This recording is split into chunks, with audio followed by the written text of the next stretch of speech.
കുപ്രസിദ്ധ മോഷ്ടാവ് നെല്ലിക്കട്ടയിലെ ഉമർ ഫാറൂഖ് അറസ്റ്റിൽ. ജില്ലയിലും ദക്ഷിണ കന്നഡയിലുമായി നിർത്തിയിട്ട വാഹനങ്ങളിൽ നിന്നും ബാറ്ററികൾ മോഷ്ടിക്കുന്ന സംഘത്തിലെ മുഖ്യപ്രതിയാണ് ഇയാളെന്ന് പോലീസ് അറിയിച്ചു. This news sponsored by Bobby Chamanur International Jewelers, traditionally trusted for 162 years. കഴിഞ്ഞ മാസം 29-ന് മാവിനക്കട്ടയിലെ അമ്പലങ്ങളിലെ ഭണ്ഡാരങ്ങൾ മോഷണം ചെയ്ത കേസിലാണ് ഇപ്പോൾ ഉമർ ഫാറൂഖിനെ അറസ്റ്റ് ചെയ്തിരിക്കുന്നത്. മാസങ്ങളായി കർണാടക പോലീസും കേരള പോലീസും തിരഞ്ഞു നടക്കുന്ന കുപ്രസിദ്ധ മോഷ്ടാവാണ് ഇയാൾ. പകൽ സമയങ്ങളിൽ ഒളിച്ചിരിക്കുകയും രാത്രി സമയങ്ങളിൽ മോഷണത്തിനിറങ്ങുന്ന ശൈലിയുമാണ് ഇയാളുടേത്.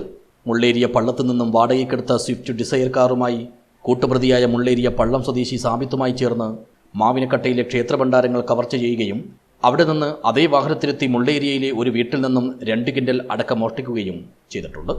കേസിലെ കൂട്ടുപ്രതിയായ സാബിത്തിനെ ബദിയടുക്ക പോലീസ് നേരത്തെ തന്നെ അറസ്റ്റ് ചെയ്തിരുന്നു. ഇയാളിപ്പോൾ റിമാൻഡിലാണ്. പിടിയിലായ മുഹമ്മദ് ഫറൂഖ് കുമ്പള പോലീസ് സ്റ്റേഷനിലെ കൊലപാതക കേസിലും പ്രതിയാണ്.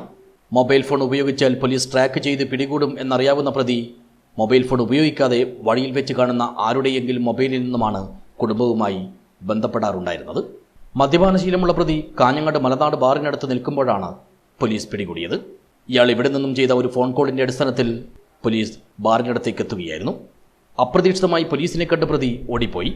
തുടർന്ന് മലനാട് ബാറിൻ്റെ പിൻവശത്തുള്ള ചതുപ്പിൽ ഒളിച്ചിരുന്ന പ്രതിയെ പോലീസ് സാഹസികമായി കീഴ്പ്പെടുത്തുകയായിരുന്നു. Inspector Anoop Krishnan, SI Abhijith, ASI Prasad Pullur, senior civil police officer Gokul, Sreejith, civil police officer Sreenesh എന്നിവരടങ്ങുന്ന സംഘമാണ് പ്രതിയെ വലയിലാക്കിയത്. News bureau, Uppala.